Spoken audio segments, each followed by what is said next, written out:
The Braves dropped their weekend series to the Philadelphia Phillies 3-1. What happened in Sunday's loss, and what does this mean down the stretch? We'll talk about all that and more on today's Braves Today.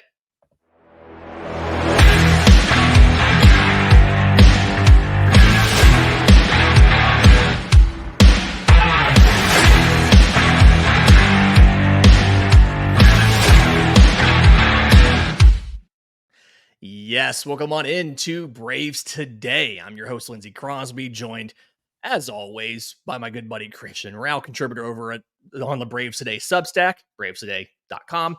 And Christian, frustrating weekend for the Atlanta Braves. You finish the series, you lose the series 3-1 to Philadelphia. And Saturday's kind of self-explanatory, right? Pitching duel, Max Fried versus Zach Wheeler. Fried's not bad. 3 runs in 7 innings, only 5 hits, but 2 of them were solo homers.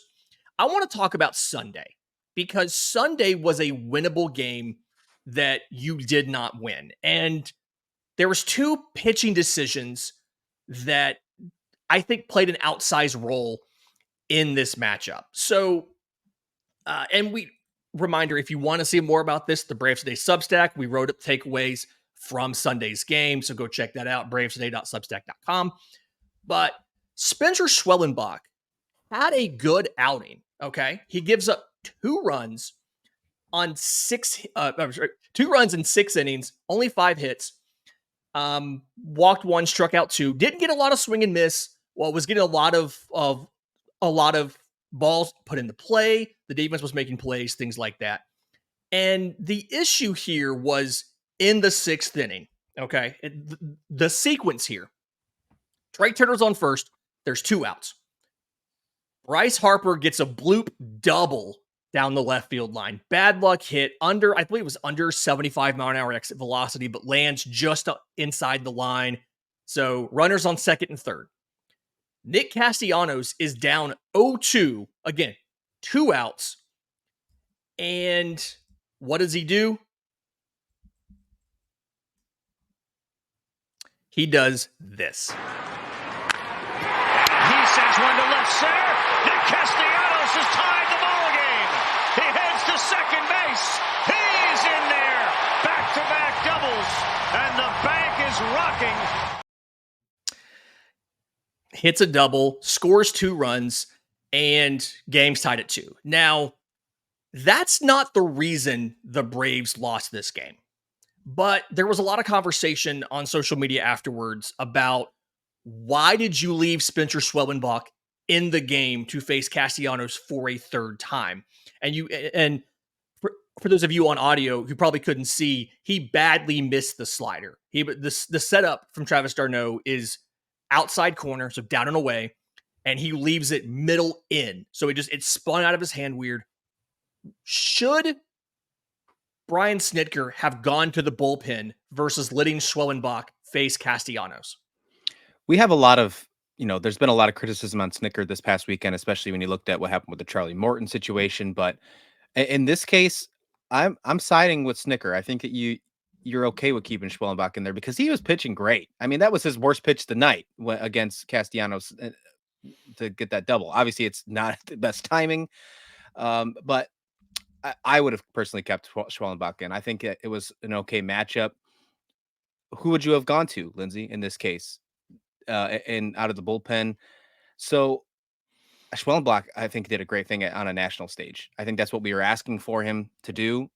Now, his numbers don't look as great, but if you watch the entire game from the start to finish until that inning, really until those last 2 at-bats, he was showing that he has that ace material. He was showing that he's going to be that guy that we can rely on in 2025 next to Spencer Strider, next to some of those other young pitchers as well. So I like the first time you get to see him on a national stage, even if it wasn't the right result, getting that opportunity. So I'm okay with him being in there. Yeah, Philly adjusted to what he does really well. His first 2 starts against them was the lowest fastball usage of his season in the first 2 outings against him. And I wrote a great analysis piece. One of the last few analysis pieces I wrote over at on the old Athlon site about how Atlanta was throwing a bunch of off speed and breaking stuff to Philly in his start. And you could see that they did not expect to see very many fastballs. And so they were swinging at the first fastball they saw almost the entire game. And so, like, I don't hate the pitch selection. I don't hate the location. I do feel like if either that slider lands down and away, or instead of it coming inside, if you throw a splitter inside, either way, the inning's over. And I'll remind folks, hindsight's 2020. He went into that sixth inning with 2 hits allowed.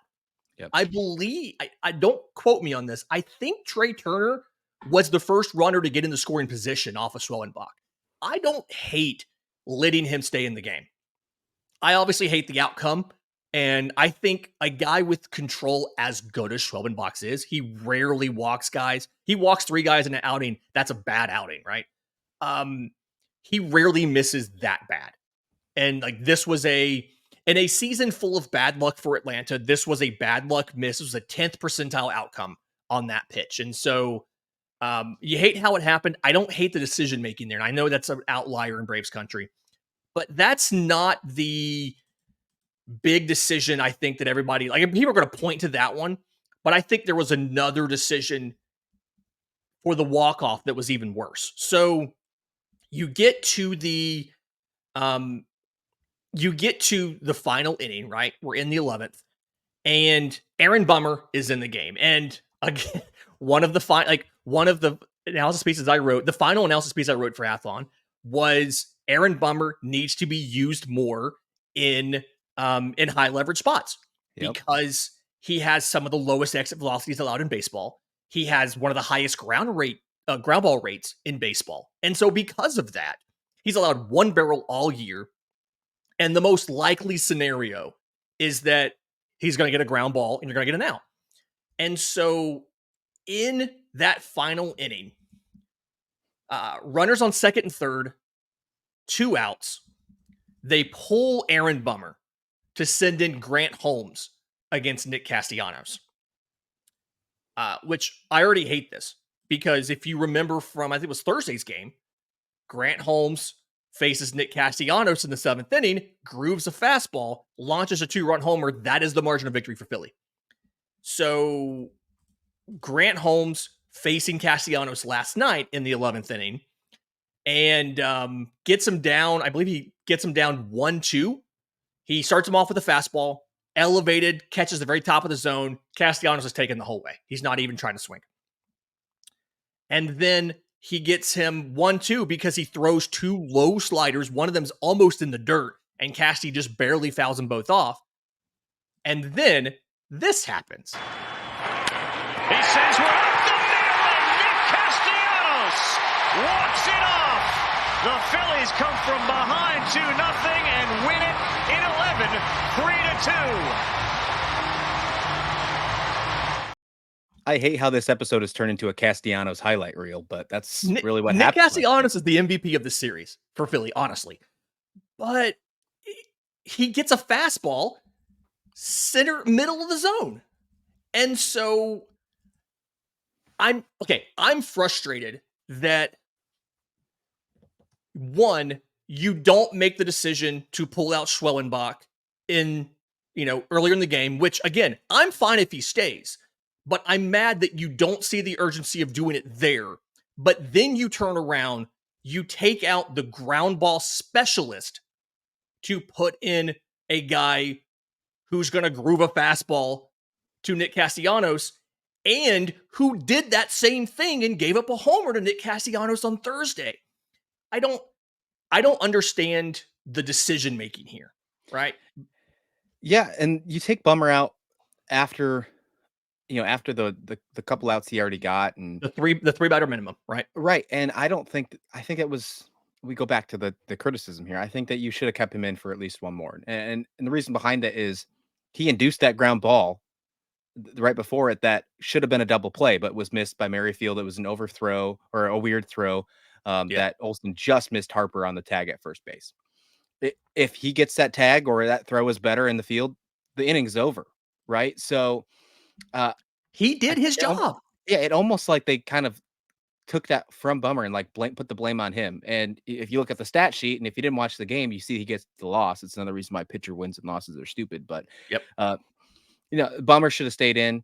I think he did his job. He proved that he can be in high leverage situations.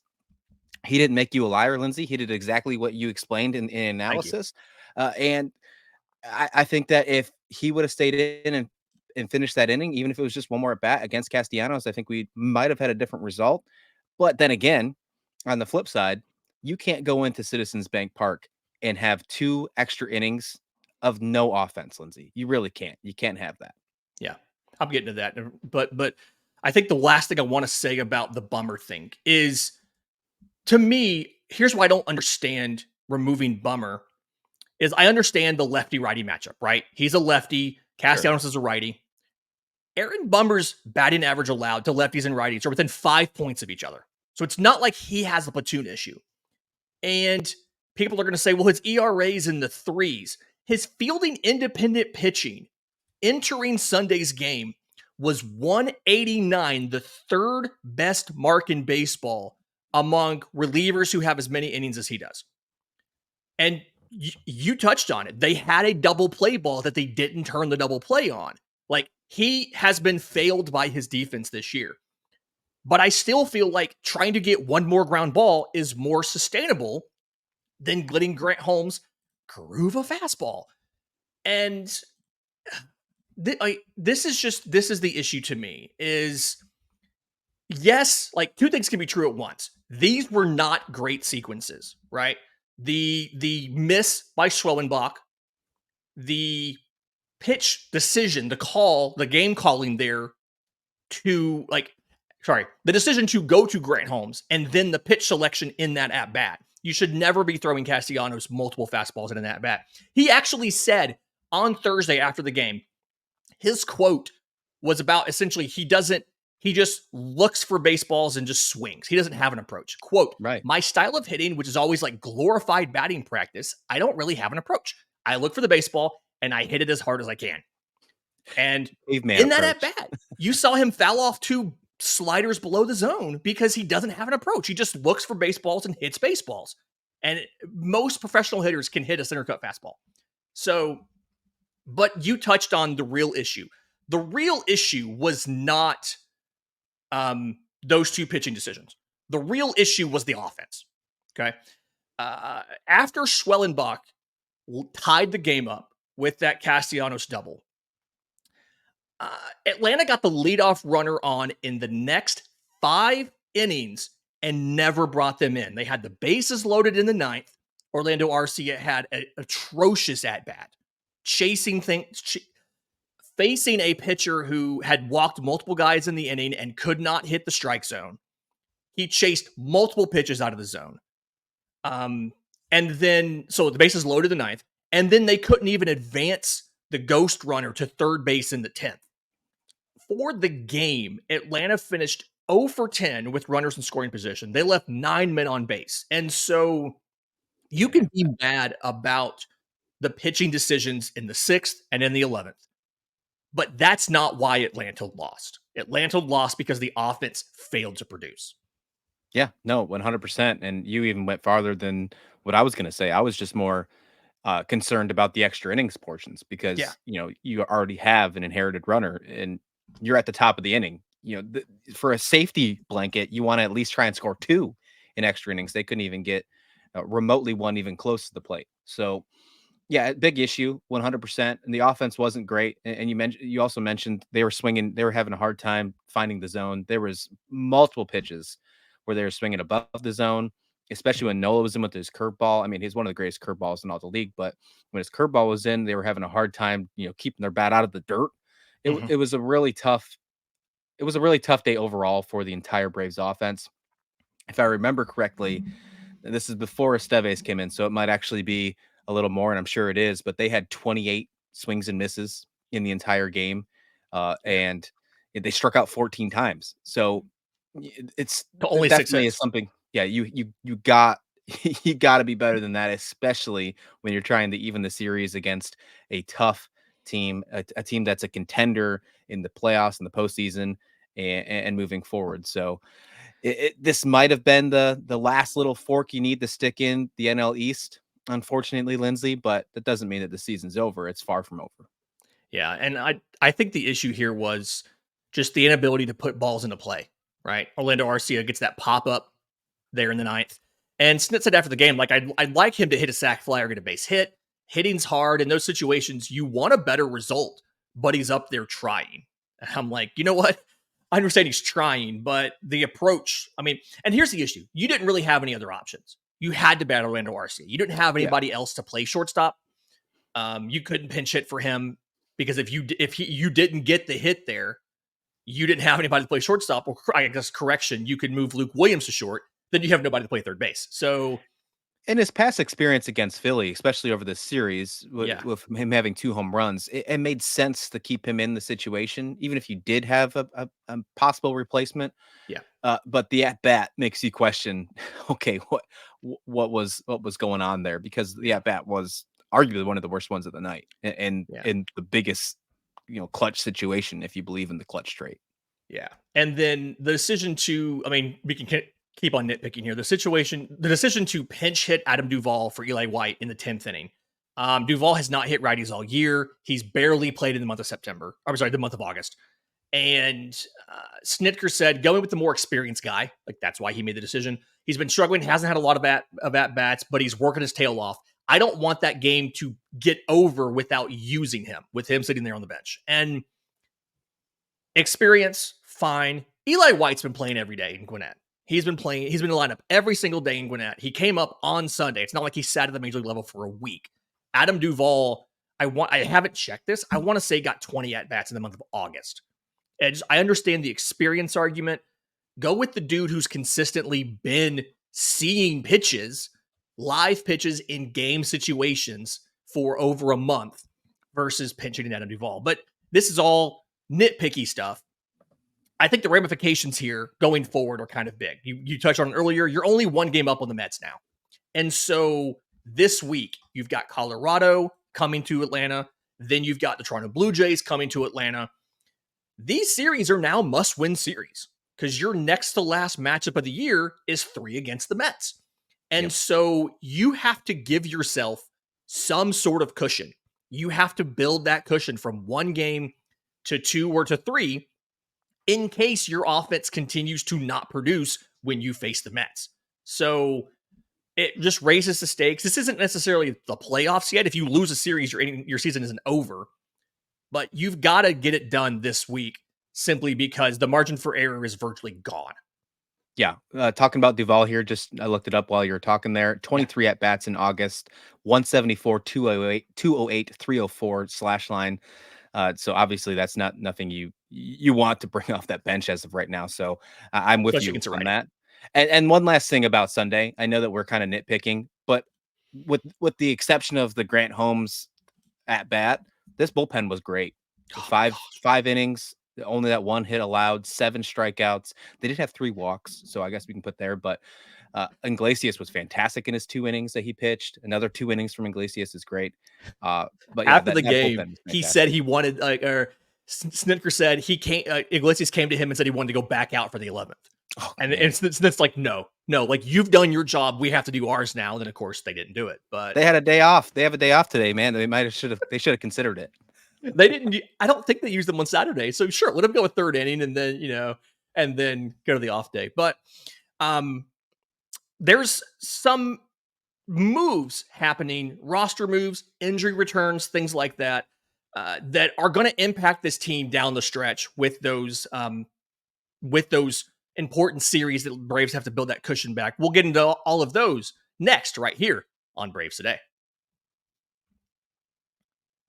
Welcome back to Braves Today. Lindsay, Crosby, Christian Rauh here. Again, all of our written work, bravestoday.substack.com, where we're covering this team each and every day. A couple things that we got, couple roster moves, transactions, injury updates. So Buster Olney kind of broke the news during the game last night. Austin Riley is expected back towards the front of that 6 to 8 week window versus the back. If you remember, he got hurt in mid-August, so you're looking at right at the end of September if you go with 6 weeks. He had that cast on his hand. I have questions about how effective he's going to be right away, simply because the minor league season will be done by then. So there's no ability to get rehab outings. You can give him batting practice. He can take live BP. I'm sure they'll bring some minor league pitchers to Atlanta to work these guys, but it's not quite the same as getting in game situations. Yep. But either way, even a 90% Riley, I think, is still an upgrade over Gio Urshela or Luke Williams at third base. So you like that. And then Ozzy Albies has gone from a hard cast to a soft cast. He should be able to return right there around when he's expected in mid-September, which means you have the option of also for a couple weeks moving Whit Merrifield to third base if you want to keep him in the lineup over Gio Urshela. I feel like it gives you a little bit more offensive ceiling with Whit Merrifield in the lineup versus Gio Urshela, but some updates that are solely needed. Yeah, 100%. And I think the Albies one is more encouraging right now because there was a chat a few weeks ago saying that he wasn't near being ready for a rehab assignment. So it looks like that's taking a step in the right direction. So good things hearing there. So I'm a little more encouraged on the Ozzy news. For Riley, though, if we can get him back at the beginning of that 6 to 8 week mark, I don't think we're going to see him in the regular season still, but having him prepared for possibly right at the beginning of the postseason, that's huge, Lindsay. But I'm going to go back. Ozzy Albies, if you can get him for that Mets series, that even if that's the first series he comes back to, that might be what keeps the Braves in the postseason. I hope it doesn't come down to that, but that very well might happen that way. Yeah, definitely big there. And then some other moves. So I already mentioned Delay White. He was the position player call-up for the September roster expansion. The pitching one was the signing and selection of former White Sox and Giants reliever John Brebbia. Took a lot of people by surprise. They were mad that Deisabel Hernandez wasn't called up. I think it's a smart move to sign and select Brebbia for a few reasons. I did write a lot of the technical stuff here. Again, I'm going to plug the Substack, bravestoday.substack.com. What did the Atlanta Braves see in John Brebbia? So go check that out. But what you need to understand here is the rule for postseason eligibility is either one, you're on the 40-man roster on September 1st, which by selecting Brebbia, he is now on the 40-man roster. Deisabel Hernandez was already on the 40-man roster. So when you make a postseason roster, Deisabel Hernandez can be on it. And if the guy's not on the 40-man roster, he can be added, but it only as an injury replacement. The commissioner's office has to approve that. So you could not select, say, Brebbia or anybody else in the organization to make your initial roster. But if a guy gets hurt, they can replace somebody on the initial roster. But here's the thing. Brebbia in his history has been a good reliever, right? He signed, I believe it was a $5.5 million deal with the White Sox, which is not insignificant money. He spent 3 years with the Giants. He spent 3 years with the Cardinals. You look at 2022. He led baseball in appearances with 76 appearances, had an ERA of just over 3. And yes, this year has been bad. He had a 6.29 ERA in Chicago. But this is one of those situations where, like we talked about on First Pitch this morning, the White Sox have been awful, right? Yeah.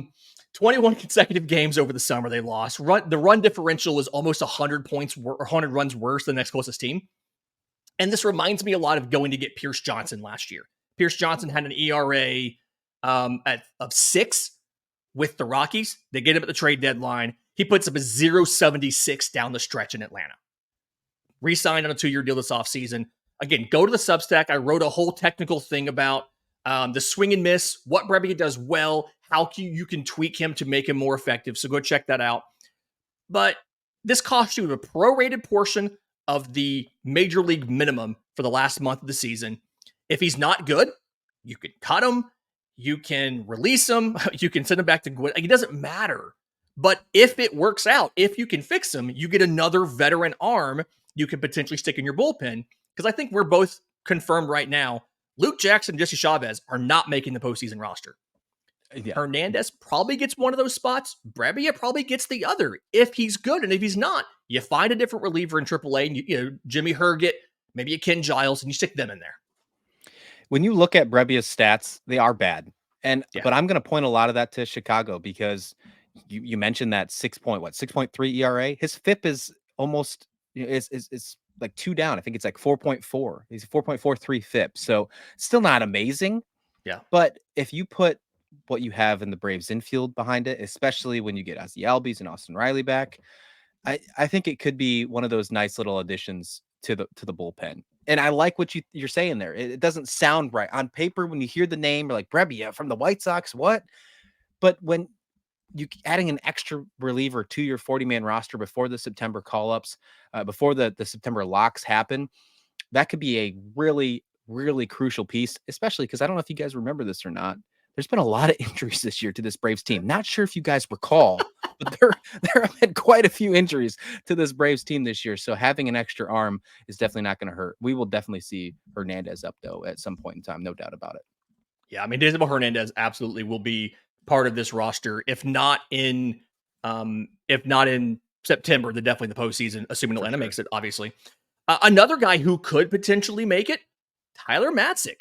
He was part of the trade. Him and minor league third baseman Sabin Ceballos went to the Giants in return for Jorge Soler and Luke Jackson. He was on the IL. He had that forearm issue. They reinstated him from the IL, but released him. And he has signed back with Atlanta. He had pitched 4 2/3 innings in AAA Sacramento for the Giants. They didn't like what they saw. They let him go. He's back in Atlanta. He's in Gwinnett now. Obviously, one, you get out from under the money, right? The majority of that money is now being paid by the Giants. But two, if he can show that he is healthy and can get back to his form, we saw it in the 21 postseason where he was just a legend in Atlanta for what he did to the Dodgers there. Then you have another lefty arm to help replace AJ Minter. So a great decision, a great move, and one that, again, virtually zero risk. In this case, you're paying him a minor league deal, not even a major league deal, with almost no downside here.